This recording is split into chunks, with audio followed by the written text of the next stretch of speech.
एक रिसर्च में निकला कि सीहोर वाला महाराज कहता है कि एक बेलपत्र शंकर जी पे चढ़ी हुई खाओ, शिव जी पे चढ़ा हुआ जल पियो, उसका आखिर लोगों की स्वास्थ्य में कैसे लाभान्वित हो रहा है। तब निकला एक एंटी ऑक्सीडेंट उस बेलपत्र के अंतर्गत होता है जो बीमारी को दूर भगाता है, रोग दूर भगाता है। हम तो यहां तक कहेंगे अगर कोई व्यक्ति को पेट की प्रॉब्लम हो, डॉक्टर को दिखा रहे हो, एसिडिटी से जुड़ी हुई प्रॉब्लम हो, कब्ज की हो, या कोई पेट से जुड़ा हुआ कोई भी प्रॉब्लम हो, बेलपत्र में भरपूर मात्रा में फाइबर होता है। बेलपत्र में भरपूर मात्रा में फाइबर होता है। अगर शिवजी पर चढ़ी हुई एक बेलपत्र यदि अवधूतेश्वर महादेव का नाम लेकर प्रतिदिन अगर खाया जाए, कब्ज हो,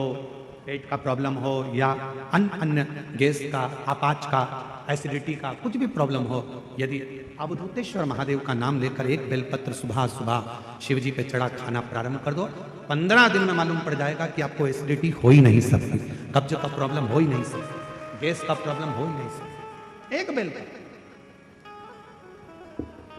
क्योंकि बेलपत्र के एक पत्ते में भी फाइबर की मात्रा बहुत ज्यादा मात्रा में, भरपूर मात्रा में फाइबर बेलपत्र में होता है। क्या है बेलपत्र? सारी समस्या का हल शिवजी के एक लोटा जल में क्या है? कई रिसर्च सेंटरों में रिसर्च चला कि शंकर भगवान पर जल चढ़ाकर पीने का, उस आचमन का, शिवजी पे चढ़े हुए जल को अपने शरीर पर लगाने का, शंकर पर चढ़ा हुआ जल अपने घर में छींटने का फल क्यों मिल रहा है, लोगों को इतना लाभान्वित क्यों हो रहा है। तब रिसर्च सेंटरों में निकला कि शंकर भगवान के शिवलिंग पर जब जल चढ़ता है तो वो जल चारों तरफ घूमकर उत्तर की ओर जाता है, और वो जल जब हम पीते हैं या हमारे घर पर उसका प्रोक्षण करते हैं, छींचते हैं, तो हमारे घर से दुख, तकलीफ, कष्ट सारे ग्रह अनुकूल होते चले जाते हैं और हमारा आनंद सुख बढ़ता चला जाता है, बढ़ता चला।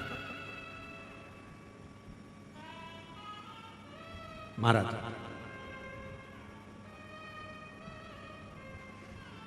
नौकरी में उम्र की सीमा होती है, इतनी उम्र वाला ही नौकरी कर सकता है।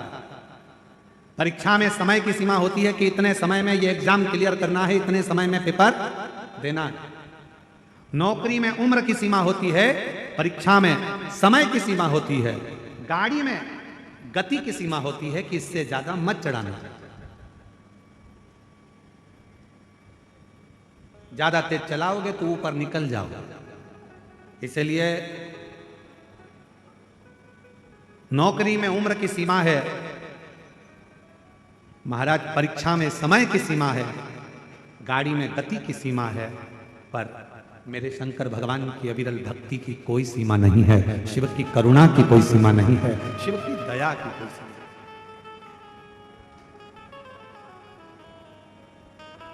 दया की कोई सीमा।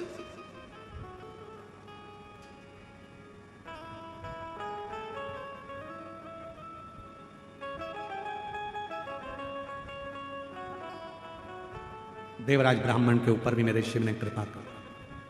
बेलपत्र के वृक्ष के नीचे देवराज नाम के ब्राह्मण के प्राण छूट गए, और वो देवराज नाम का ब्राह्मण का प्राण गया, पर शंकर का वचन है माता पार्वती को,